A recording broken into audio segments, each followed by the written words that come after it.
یہ مومنوں کی ایک دعا ہے جس میں مومن کہہ رہے ہیں کہ یا اللہ ہمیں ہماری بیویوں سے اور ہماری اولادوں سے آنکھوں کی ٹھنڈک عطا فرما اور ہمیں پرہیزگار لوگوں کا پیشوا امام بنا دے۔ ایک بیوی آنکھوں کی ٹھنڈک کا سورس ہے اور ایک اولاد آنکھوں کی ٹھنڈک کا ذریعہ ہے، اور خامد بھی بیوی کے لیے آنکھوں کی ٹھنڈک ہے۔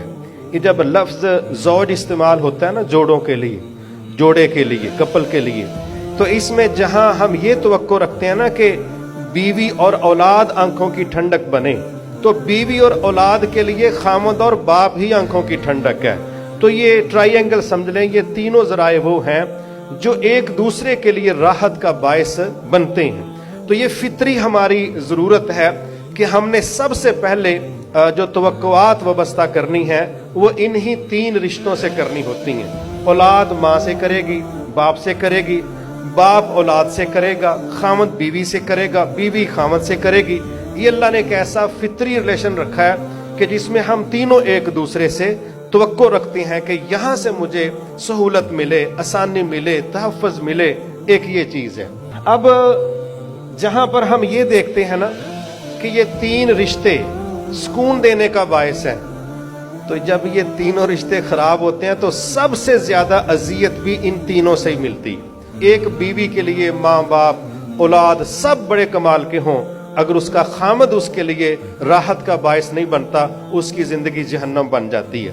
اسی طرح ایک خامد جو ہے باقی اس کو بڑی سہولتیں میسر ہو، اگر اس کی بیوی اس کے ساتھ صحیح نہیں تو یہاں اس کے لیے اذیت ہے۔ آپ کو میں ایک مثال دیتا ہوں۔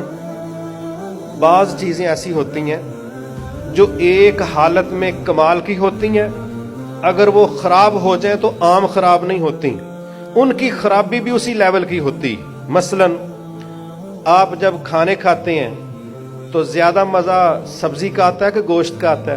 اچھا، یہ ڈشوں میں سردار قسم کی ڈش ہے کہ سب سے زیادہ مزہ گوشت کا آتا ہے، لیکن اگر آپ سبزی منڈی گئے ہوں، وہاں پر سبزیاں بعض اوقات گلی سڑی پڑی ہوتی ہیں، لیکن وہاں قریب کھڑا ہونا، قریب سے گزرنا یہ پاسبل ہے۔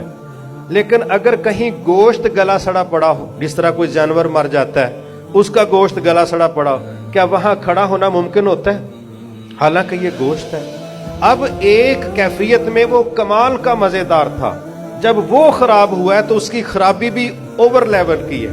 اس لیے بعض اوقات اللہ تعالیٰ سب کو عافیت دے، دین والے لوگ جو ہے نا، دین والے لوگ یہ صحیح ہوں تو معاشرے کا کمال ہوتے ہیں، اور دین والا خراب ہو جائے تو گوشت والا حساب ہی ہوتا ہے، کیونکہ اس سے توقعات بڑی وابستہ ہوتی۔ تو یہ ذہن میں رکھیے گا کہ یہ تین ذرائع آیت مبارکہ سے ہمیں پتہ چلتا ہے کہ یہ تینوں ذرائع راحت دینے کا باعث ہے۔ اگر یہ ڈسٹرب ہو جائیں، ان جیسی اذیت پھر کوئی نہیں دیتا۔ لہٰذا ان تینوں کی اصلاح پر ہم نے انشاءاللہ بات کرنی ہے۔